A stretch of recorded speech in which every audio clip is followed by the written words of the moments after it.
ici Alexandre qui vous souhaite la bienvenue à cet épisode où on plonge directement dans la réalité d'un sinistre.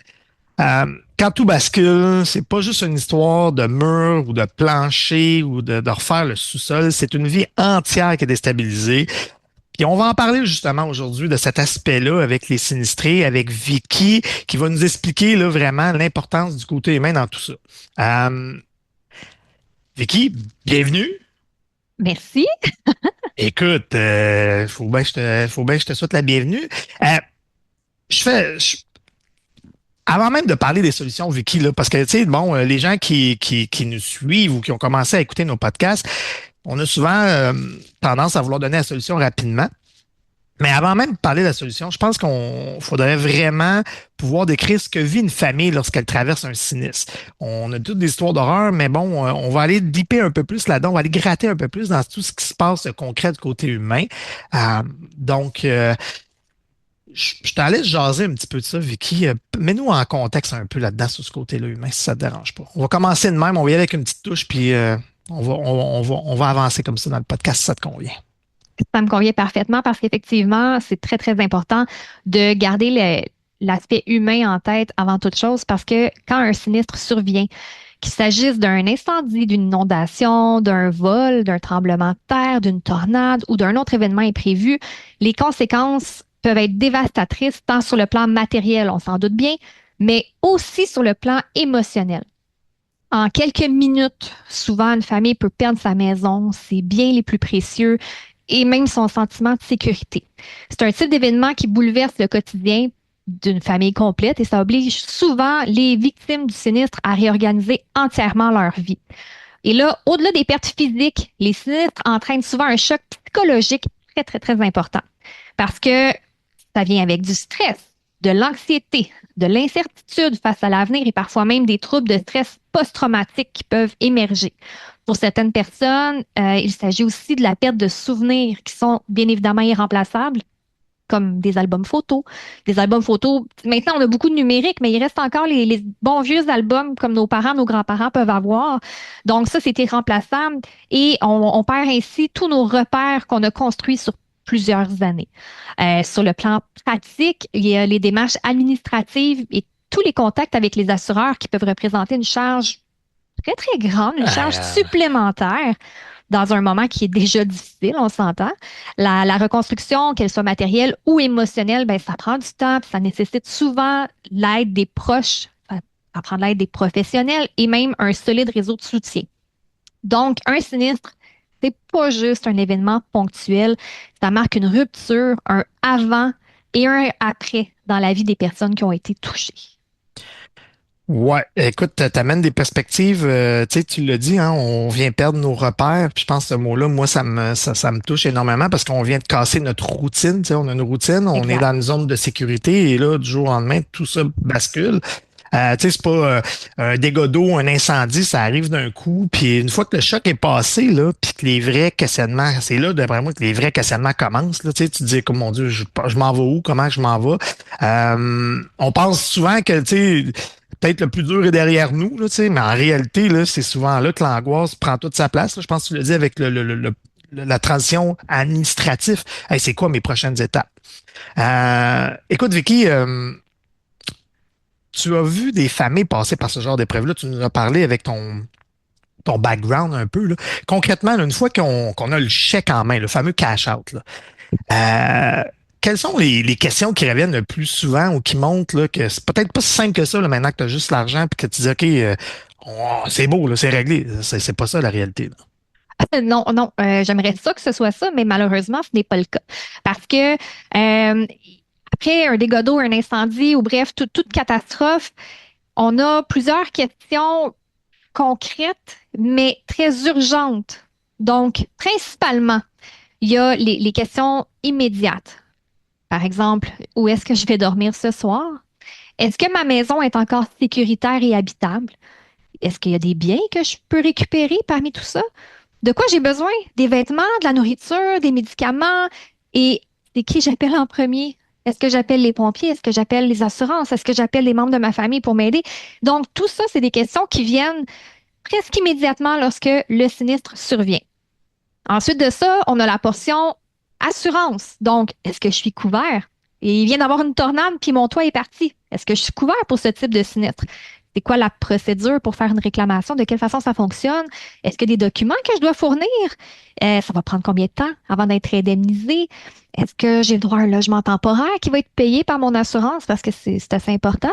C'est quoi mes responsabilités? Et c'est toutes des questions qui nous viennent en tête qu'on n'a pas nécessairement les réponses parce qu'on s'entend, on est sous le choc. Le sinistre vient de survenir, on est vraiment en état de choc. Et là, il y a toutes ces questions-là qui peuvent arriver rapidement sur la table, si je peux dire. Ensuite de ça, il y a des questions financières. Hein? Il y a toujours un signe de dollar au bout de toute chose. Donc, ça va me coûter combien? Là, je me souviens plus dans mon contrat d'assurance. Est-ce que j'avais une franchise à payer? Est-ce que j'avais la valeur à neuf ou la valeur dépréciée?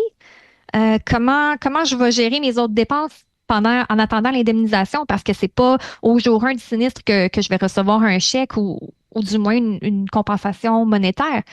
Donc, il y a tout cet aspect-là qui vient rajouter un gros stress parce que les finances, ça mène le monde, qu'on le veuille ou non. Ensuite, on tombe dans l'émotionnel puis le personnel. Comment on gère cet immense stress, le traumatisme? Comment je peux expliquer ça à mes enfants? Si nous-mêmes, on est un peu en état de choc, imaginez les enfants.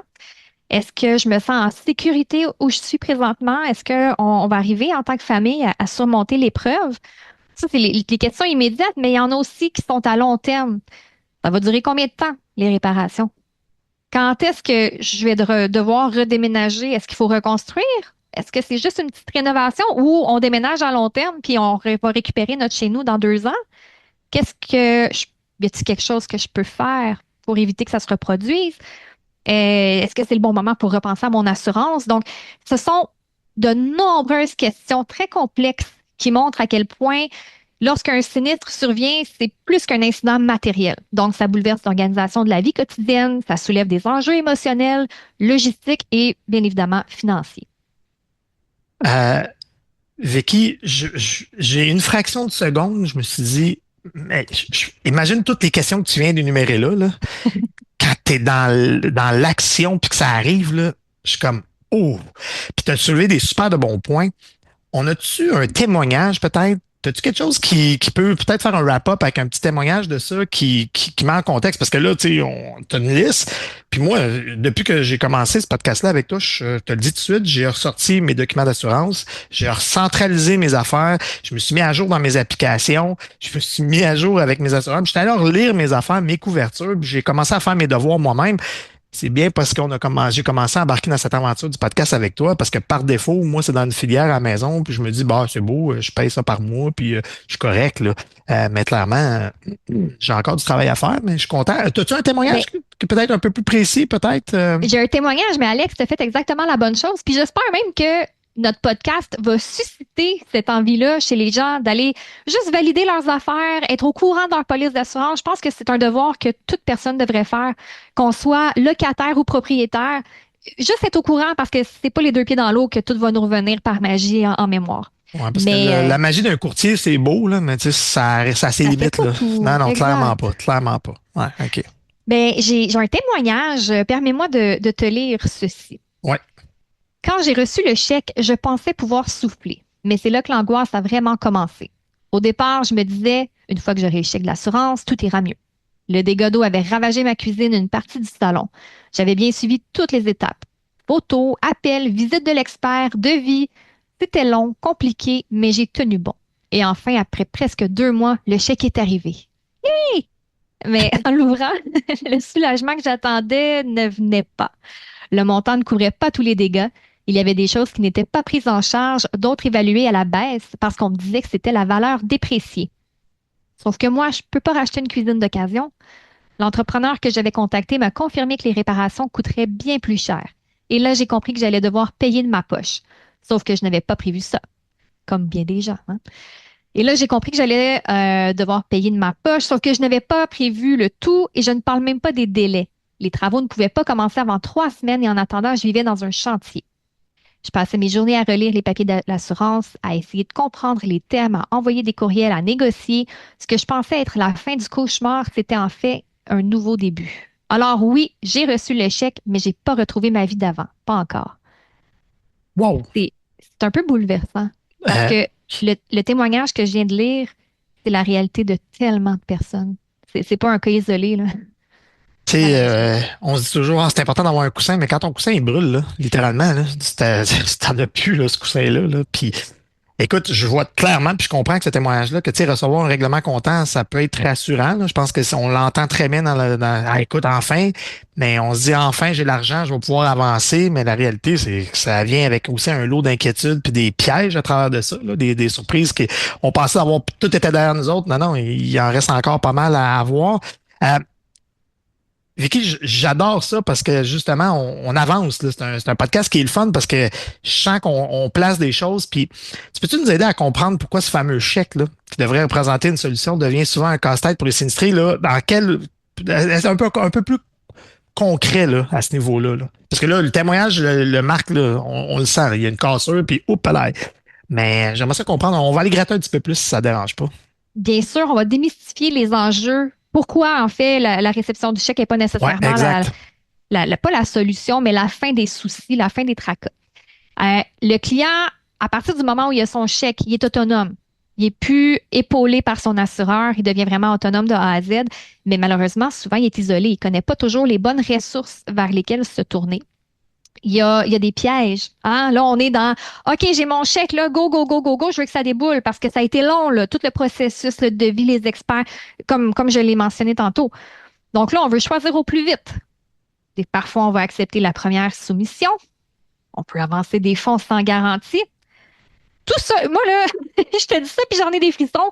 Je trouve ça totalement, totalement épeurant parce que choisir au plus vite, ça veut dire qu'on n'a pas nécessairement, nécessairement, dis-je bien, fait nos devoirs d'aller voir un peu les références de Mhm. l'entrepreneur en question.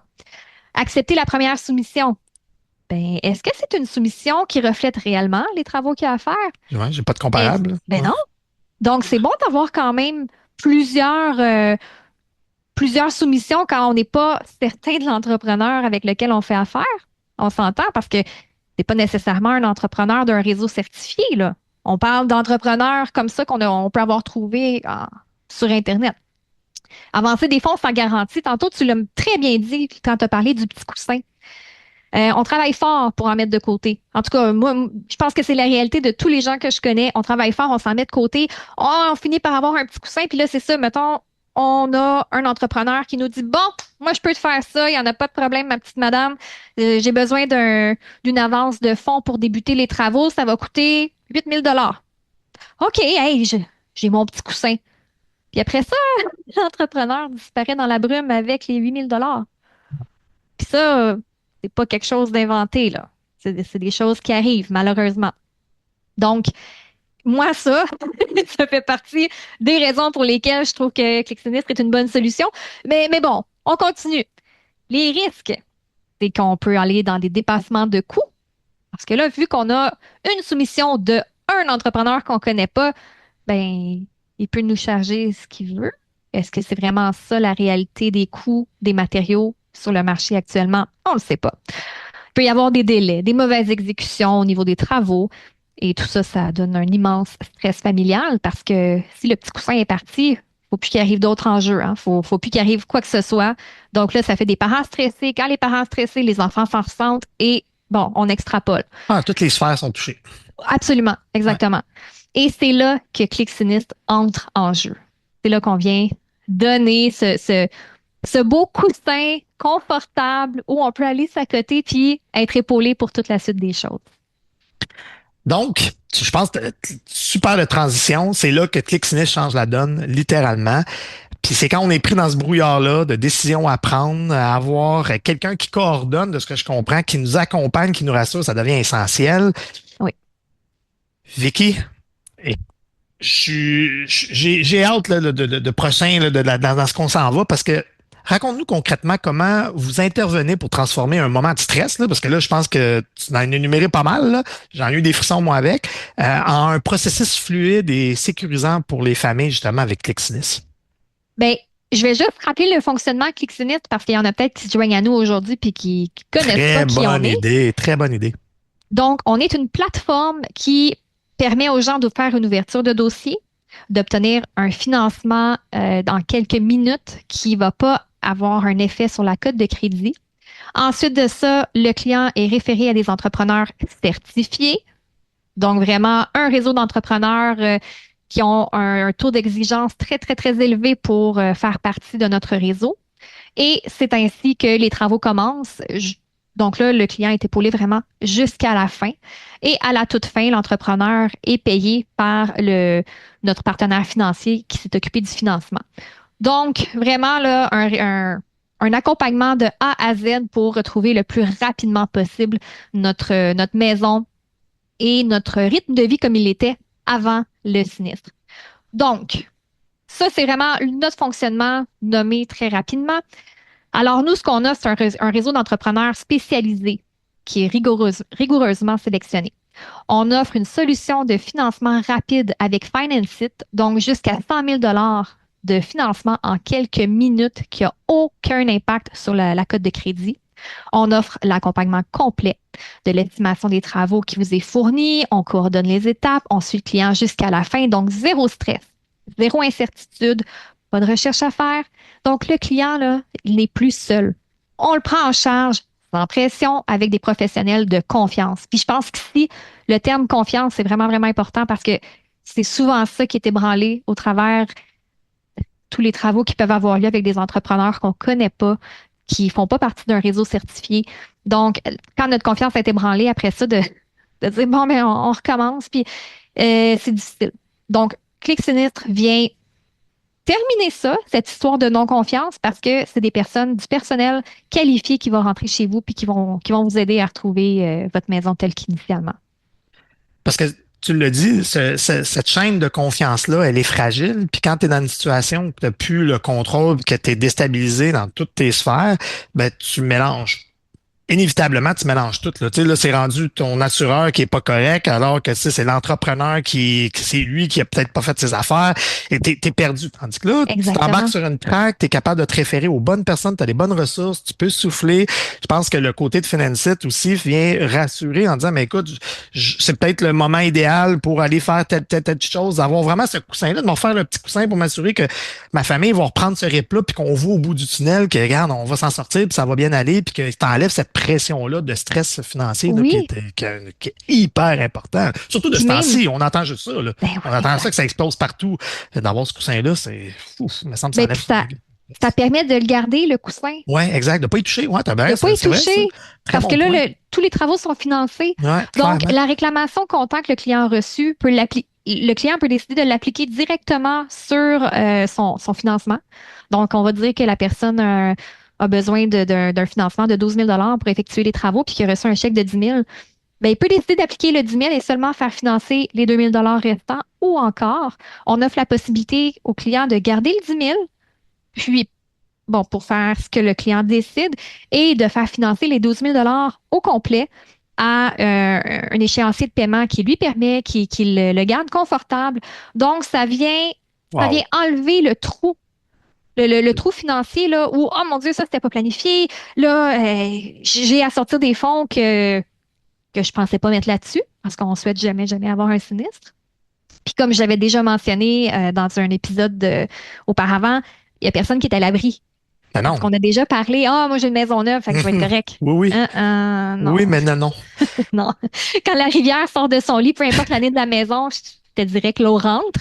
Ou les fameux barrages de glace au printemps, là, ça c'est le fun. Ça c'est le fun. Oui, ben Même oui. si la toiture est bien neuve, ben l'eau rentre quand même. Fait Ouais, que, ça flotte une toiture neuve, là. Ça flotte quand ça part. On se le cachera pas.